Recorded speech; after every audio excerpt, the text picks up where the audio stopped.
A reverse percentage problem is a problem where you're given the outcome of a percentage change and asked to find the initial value. So it is, as you would expect, the reverse of a percentage change problem, or just a straight percentage problem.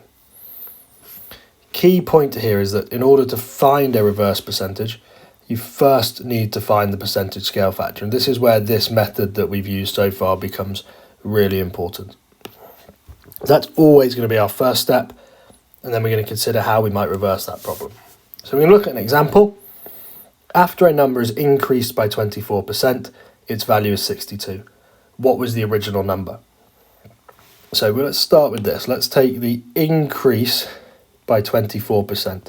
And you might just spot this, but following the method we did before, the percentage scale factor is going to be 100 plus 24 over 100, which is 124 over 100, which is 1.24.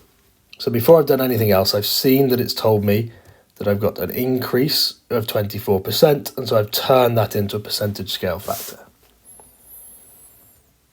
Now, I know that the final answer is 62, but I want to know what the original number is. So let's just imagine I knew what that original number was. Say I'd been given it. So let's just call it x. The original number we'll call x. Well, I would have said x multiplied by 1.24, and that would have been increasing it by 24%. And I know the result of that would be 62. Now, by writing that out, I've got an equation. I can solve that equation by dividing both sides by 1.24. So x is going to be equal to 62 over 1.24. And that's really key when you're dealing with percentage scale, reverse percentages like this. You're going to find that you're going to end up dividing a lot of the time, almost all the time.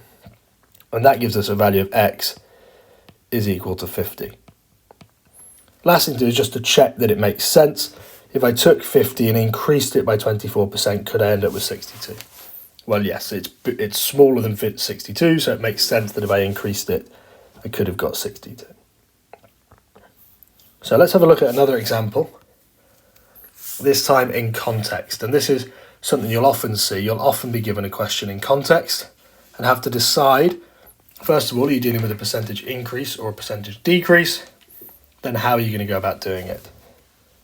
So, in a sale, a dress is discounted by 35%.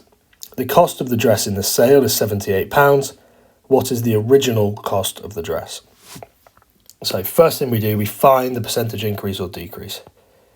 Discounted by 35%, that means, if I just highlight it here, that is a decrease of 35%. And I don't look at anything else in the question. I just say I'm going to decrease it by 35%. So let's turn that into a scale factor.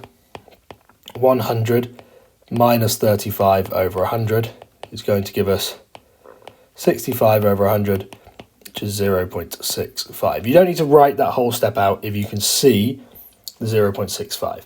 But if you can't get it every time, then do make sure that you are writing it out and working through that process. So let's think again about the calculation. If I knew the original cost of the dress, I'm going to call it x, I would say x times 0.65 is equal to 78. And so again, I spot that x is going to be equal to 78. I follow through my rules of equations, and I solve that, and I get x is equal to 78 divided by 0.65. And I go to my calculator, and I do that calculation, and it tells me that x is equal to £120. Again, final step, I always check that makes sense. If a dress was £120, and it was in a sale, and it was sold at £78, yeah, well, that makes sense to me. That's going the right way, so it's the right size.